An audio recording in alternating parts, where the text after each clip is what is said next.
जय एवरीवन, स्वागत है आपका विनेशन ट्रिपल वन के एक नए एपिसोड में, जहां आपके लिए लेकर आते हैं इंडियन डिफेंस की प्रमुख अपडेट्स को सबसे पहले। तो चैनल को सब्सक्राइब करना मत भूलिएगा।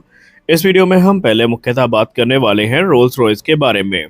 एक तरफ जहां ये चीज़ें ऑलमोस्ट कंफर्म हो चुकी हैं कि advance medium combat aircraft programme के लिए हम सैफरान के साथ मिल करके इंजन विकसित करने वाले हैं, तो वहीं रोल्स रॉयस भी अब यहाँ पर काफ़ी एक्टिव नजर आया है। और इस बार रोल्स रॉयस का प्रपोजल सिर्फ अमेरिका तक सीमित नहीं है, बल्कि उन्होंने कुछ ऐसी बातें भी कह दी हैं जिसे इग्नोर कर पाना भारत के लिए इतना आसान नहीं होने वाला है। तो आज के इस वीडियो में हम जानेंगे कि रोल्स रॉयस ने क्या नया ऑफर किया है, क्यों भारत को उसे कंसीडर करना चाहिए, और कैसे रोल्स रॉयस अब भारत के कावेरी 2.0 इंजन प्रोग्राम को रिवाइव करने का प्रयास कर रहा है। इस पे भी हम बात करेंगे। तो चलिए शुरू करते हैं आज का अपना ये वीडियो। देखिए, भारत अपना 5th generation fighter aircraft advance medium combat aircraft के नाम से जिसको हम जानते हैं, ये विकसित कर रहा है। लेकिन भारत के सामने समस्या ये है कि अभी फिलहाल चाहे एमका मार्क 1 हो, चाहे तेजस मार्क 2 हो, चाहे तेजस मार्क 1A हो, या फिर तेजस मार्क 1 हो, ये सभी विदेशी इंजनों पर आश्रित है और हमें अभी भी इनके लिए स्वदेशी इंजन की दरकार है, या यूँ कह ले तलाश है। और जाहिर सी बात है कि अभी तक हम अपना खुद का इंजन विकसित नहीं कर पाए हैं। रही बात एमका की, तो इसमें दो कंपनियों की भूमिका काफी खास शुरुआत से मानी जा रही थी। इनमें पहले थी रोल्स रॉयस, जो कि यूके की कंपनी है, और दूसरी है सैफरान, जो कि फ्रांस की कंपनी है। फिलहाल एडवांस मीडियम कॉम्बैट एयरक्राफ्ट के लिए भारत का जो झुकाव है वो हमें सैफरान की ओर देखने के लिए मिल रहा है। लेकिन रोल्स रॉयस ने भी एक लंबा और जो बड़ा प्रस्ताव है भारत के सामने रख दिया है। आइए जानते हैं कि रोल्स रॉयस का प्लान क्या है जो उन्होंने भारत के सामने रखा है। रोल्स रॉयस ने स्पष्ट कर दिया है कि वो सिर्फ एडवांस मीडियम कॉम्बैट एयरक्राफ्ट के लिए इंजन नहीं बनाना चाहते, बल्कि भारत के साथ मिल करके जो भारत की देसी इंजन टेक्नोलॉजी है उसको विकसित करने में वो भारत की मदद करना चाहते हैं। उन्होंने कहा, हमारा उद्देश्य भारत को सिर्फ एक इंजन बेचना नहीं है, बल्कि हम ये चाहते हैं कि भारत के भविष्य के जितने भी फाइटर एयरक्राफ्ट हैं सबके लिए भारत के पास जो स्वदेशी इंजन है ये उपलब्ध हो। यानी वो सिर्फ एक किसी पर्टिकुलर प्रोजेक्ट को लेकर के नहीं, बल्कि पूरे इंजन इकोसिस्टम को लेकर भारत के सामने आए हैं।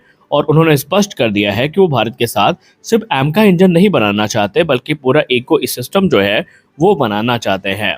अब आप सबको तो पता ही है कि एमका के लिए हमें एक ताकतवर इंजन की ज़रूरत है। इनिशियली माना गया था कि एमका के लिए भारत 110 किलोटन के इंजन की तरफ देख रहा है, लेकिन बाद में क्लियर हो गया कि हमें 120 से 130 किलोटन का जो इंजन है ये चाहिए होगा। यानी आसान शब्दों में बात करें तो हमें एक बहुत पावरफुल इंजन की ज़रूरत है। इसमें हमें एडवांस 5th जनरेशन जो मटेरियल्स हैं वो देखने को मिलने चाहिए, बेटर हीट मैनेजमेंट हो और डिजिटल कंट्रोल हो, क्योंकि आपको पता है कि अगर इन चीज़ों का अभाव हुआ तो इंजन कहीं ना कहीं मॉडर्न टेक्नोलॉजी में, मॉडर्न वॉरफेयर में कैपेबिलिटी को लैक करेगा। ये सारी टेक्नोलॉजी हमें चाहिए, और यही कारण है कि भारत अभी इन चीज़ों को क्योंकि स्वदेशी तौर पर विकसित नहीं कर पाया है, तो भारत का यही प्लान है कि अगर हमें उन मैन्युफैक्चरर से सहयोग मिल जाता है जो ऑलरेडी इस प्रकार के टेक्नोलॉजी पर काम कर चुके हैं, तो हमारे लिए कार्य थोड़ा आसान हो जाएगा। और यही कारण है कि भारत इसके लिए कोलैबोरेशन चाहता है। अब आइए बात कर लेते हैं कि कैसे इस प्रोग्राम से तेजस मार्क 1A और मार्क 2 को फायदा पहुंच सकता है। देखिए, रोल्स रॉयस ने स्पष्ट कर दिया है कि वो फिलहाल एमका को लेकर सिर्फ नहीं आए हैं, बल्कि वो मौजूदा F404 और जनरल इलेक्ट्रिक F414 जो कि मौजूदा अमेरिकी इंजन है, जो क्रमशः तेजस मार्क 1A और मार्क 2 में यूज़ किए जाने हैं, तो उनको रिप्लेस करवाने का जो प्लान है उसके साथ आए हैं। उन्होंने कहा कि निसंदेह भविष्य में भारतीय वायुसेना को एक पॉइंट ऑफ टाइम पर यह लगेगा कि उन्हें अपग्रेड की ज़रूरत है, उन्हें और पावरफुल इंजन चाहिए, या फिर इंजन को ही अपग्रेड करना पड़ गया तो उन्हें पूरी तरीके से जो डिपेंडेंसी का सामना है वो करना पड़ेगा। लेकिन अगर उनके पास स्वदेशी इंजन हो तो फिर वहां पर भारत को जो विदेश पर निर्भर है वो रहना नहीं पड़ेगा, क्योंकि इसमें रोल्स रॉयस उनकी मदद करने वाला है। तेजस मार्क 2 के भविष्य की बात करें तो फिलहाल यह 2030 के दशक में ही सर्विस में आएगा, और ये F414 इंजन से ही इक्विप होकर आने वाला है। हालांकि इसमें हमें मॉड्यूलर इंजन बे देखने को मिलेगी, जिसका मतलब ये है कि इसमें अधिक पावरफुल जो इंजन है वो आगे लगाया जा सकता है। और ऐसे में रोल्स रॉयस ने भारत को ये सुझाव दिया है कि भारत अगर खुद का इंजन बना लेता है तो भारत के लिए ये अपग्रेडेशन काफ़ी आसान प्रोसेस हो जाएगा। हालांकि उन्होंने कावेरी इंजन को लेकर के भी एक महत्वपूर्ण टिप्पणी करी है। दरअसल उन्होंने भारत के जो मौजूदा इंजन है उसको रिवाइव करने में मदद करने का आश्वासन भी दिया है। आप सबको तो पता ही है कि भारत दशकों से कावेरी इंजन पर काम कर रहा है, इसमें प्रगति भी हुई है। लेकिन अभी भी ये इंजन तेजस के अगर हम परिप्रेक्ष्य में बात करें तो ये उतना थ्रस्ट जनरेट नहीं कर पाता है, या यूं कह लें अभी पूरी तरीके से युद्धक इस्तेमाल में लाने लायक ये नहीं हुआ है। इसमें बहुत सारा काम बाकी है और उसी सारे पेंडिंग कामों को पूरा कराने की जिम्मेदारी भी रोल्स रॉयस अपने कंधे पर लेने के लिए बोल रहा है। अब आपके मन में ये सवाल आ रहा होगा कि अगर हम सैफरान के साथ जा रहे हैं तो हम रोल्स रॉयस के बारे में क्यों सुने, रोल्स रॉयस हमारे लिए क्यों अहम है। देखिए, अगर यहाँ पर एक्सपर्ट्स मानते हैं कि रोल्स रॉयस के साथ ज्वाइंट प्रोजेक्ट होता है तो भारत को इससे भी कुछ बड़ी चीजें सीखने को मिल सकती है, जैसे कि टरबाइन मेटलर्जी हो गई, कंबस्टर डिजाइन हो गई, आफ्टर बर्नर टेक्नोलॉजी हो गई।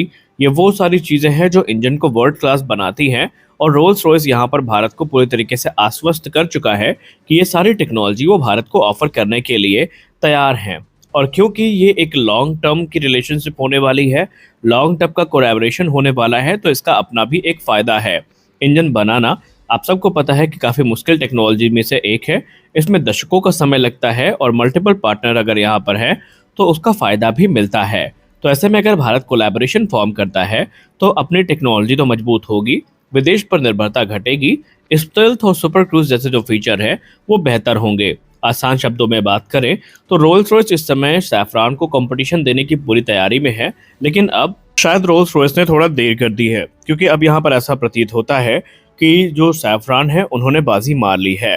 लेकिन हम अगर इसके निष्कर्ष को समझने की कोशिश करें तो एक चीज़ तो स्पष्ट हो गई है कि भारत अब से विमान नहीं बल्कि इंजन टेक्नोलॉजी में भी आत्मनिर्भर बनना चाहता है और बाकायदा इसके लिए भारत ने कई प्रयास भी किए हैं। और हम इस बात से इनकार नहीं कर सकते कि चाहे रोल्स रॉयस हो चाहे सैफरॉन हो, दोनों का प्रस्ताव इस दिशा में भारत की काफ़ी मदद कर सकता है। अगर इन प्लान्स को सही तरीके से लागू किया गया तो भविष्य में भारत खुद के पावरफुल जो फाइटर जेट इंजन है उनको बना सकेगा। आपको क्या लगता है? क्या आपको ये लगता है कि रोल्स रॉयस के लिए अभी भी कोई रास्ता बाकी है, या रोल्स रॉयस अब यहाँ पर अंतिम प्रयास कर रहा है ये जानते हुए भी कि उसे भारत से कोई बड़ा प्रोग्राम नहीं मिलेगा, या फिर भारत को एक सेपरेट इंजन प्रोग्राम इनिशिएट करना चाहिए जहां पर प्राइमरी फोकस अपने इंडिजिनस इंजन हो, जैसे कि कावेरी को रिवाइव करना या दूसरे इंजन। आप इसको लेकर क्या सोचते हैं, हमें अवश्य बताएं।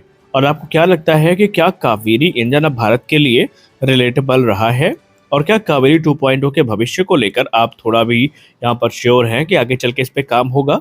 आप हमें अपनी राय ज़रूर दें। साथ ही साथ आप ये भी बताएं कि भारत में ऐसी क्या कमी रह गई जिसके चलते भारत अभी तक जो जेट इंजन है वो विकसित नहीं कर सका। प्रश्न बहुत सारे हैं लेकिन इनके उत्तर काफ़ी सीमित है। तो आज के इस वीडियो में बस इतना ही। मिलते हैं अगले वीडियो में कुछ और अपडेट्स के साथ। आशा करते हैं ये वीडियो आपको अच्छी लगी होगी।